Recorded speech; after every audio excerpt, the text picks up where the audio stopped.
You're listening to the Valley Labor Report with David Story and Jacob Morrison. Switching gears really might get a little bit of whiplash, but I wanted to talk about some personal stuff. I wanted to ask David a few questions, or just one question. And it's not super personal, but and we may not have enough time for him to get to it on this side of the break, and so I'll ask the question, and then he'll answer it on the other side of the break.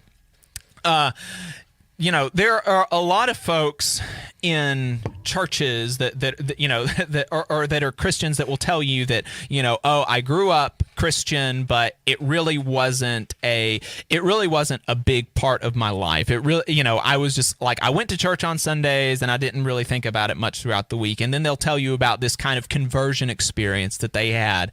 And that after that, they really put the church kind of in the center of their life, and they really dedicated their life to that kind of work.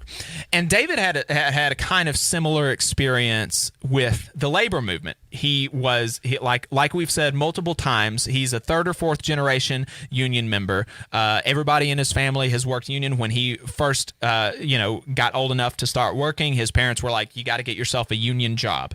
And but he didn't really think a whole lot about it. He worked in union workplaces. He paid dues, and he did, he was a union member, but that was kind of the extent of it. And then there was one experience that he had that really kind of transformed his orientation to the labor movement, and that after that, he really started to put a lot of his energy into fighting for his sisters and brothers on the job, and that really kind of reoriented his vision of himself and his vision of the labor movement. So I want him to tell that story because it's a really great story, and I don't think we've talked about it on air, not here. So we'll talk about that on the other side. Stay tuned. You're listening to the Valley Labor Report with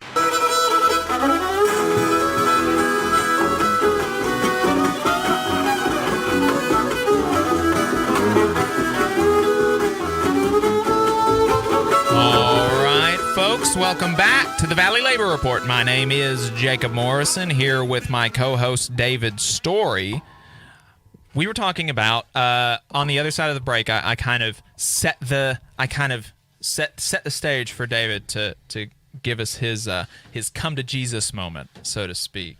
So I wanted you to talk about that because I think we had talked about that maybe in an interview with Dixieland of the Proletariat, or I can't remember, but I've heard you talk about it before, and I don't think we've talked about it on the air. So I wanted you to talk about that strike that you saw. So, yeah, I didn't see the strike. The strike occurred about a year before I had came to work. But, I mean, the crux of it was the union members before I came to work, had went out on strike for retiree health care. And basically retiree health care is if you retire earlier, then you're able to get Social Security benefits and medical benefits. Then you can continue carrying your health insurance up, and it bridges that gap. And so, yeah, they went on strike and struck for 93 days for people that they didn't know. So right. Whenever I come to work there and had learned what they had done for me, then I decided it was time to get involved and fight for the next generation and for them as well. Right. And one of the things that really that stuck out to me the first time that I heard that is that they were fighting for retiree health care, these folks who were nearing retirement, but it wasn't their retiree health care that was... They were grandfathered in. Yeah, they were grandfathered in. They were fighting so that folks coming up... So what was it that the company had tried to put in the contract, like specifically, that they were... like what was the division there? I mean, specifically, anybody that was hired after the contract was signed didn't get retiree health care. I mean, it just... Right. It was done. Mm-hmm. So. And that's one of the things that a lot of times employers will try to do to divide up their own workforce, because if they can tell, so that would mean that anybody coming in after that contract was signed wouldn't get the retiree health care. But that also means that everybody that was there before the contract got signed got it. So like everybody that went on strike, they were already guaranteed retiree health care. Yep. But they went out on strike. They forgoed their paychecks for 3 months so that folks they didn't even know, folks that weren't even hired, folks that hadn't even been born yet, that are going to be coming in later, 20 years hopefully working at the company, so that those folks that they never met can have retiree health care. Yeah. I mean, that's powerful, fighting for folks. That's what, are you willing to fight for somebody you don't know? Like these folks, they not only said the words, they did it in the most kind of powerful, personal way that you can. Yeah, it was, from the ones that I've talked to, it was miserable. Yeah. 90 days and at the middle of Christmas and the cold in the winter. With burn barrels and wood, and we wound up losing the retiree health care. But they put up as good a fight as they could. So right. That's all you can ask for. Right. Yeah. That dedication to folks that that you don't even know. That's one of the beautiful things about the labor movement, and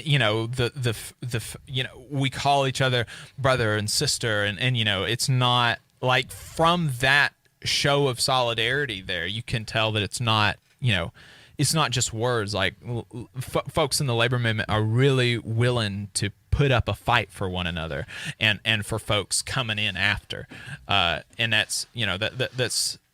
It's such a beautiful thing that that you just don't see often. Yeah. I don't know what to say. It's that's just the nature of the beast. It's what we do, and we'll move on. And we got another contract coming up in a year and in a year and 2 months, and I'm sure we'll be fighting for somebody else because. Unfortunately, this is what businesses do. They do their best to take away as much as they can take away until, you're starving and you ain't got nowhere else to go, and they've got you captured.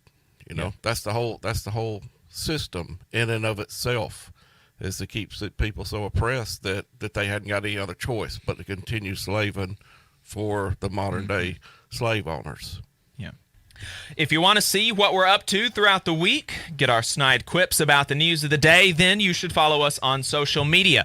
We're on Facebook at facebook.com/The Valley Labor Report. We're on Twitter at Labor Reporters. I'm on Twitter at JacobM_AL. David is on Twitter at Radical Unionist. That's spelled RADICL Unionist. If you missed part of the show and want to go back and watch it later, you can search YouTube for The Valley Labor Report and subscribe to our channel. You can go back and watch the full show there, and we also clip the show. We clip segments and release them throughout the week, so if you just want to see us talk about one topic, we've got a whole back catalog of stuff on YouTube.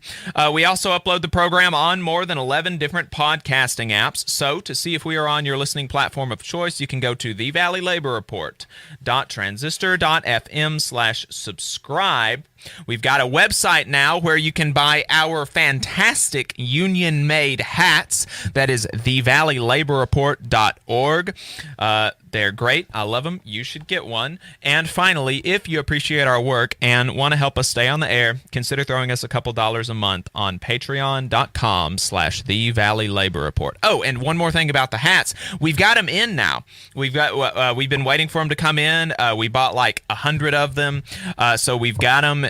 David brought them today in his car. And so probably today I'll be for folks that order right now today or have already ordered, I'm probably going to try to go by the post office today and go ahead and get them out just because I know that there's a lot of folks that have been waiting a really long time. So we want to make sure that we get those out as soon as possible. So if you've ordered one before or you order one today, you can expect those in the mail pretty soon.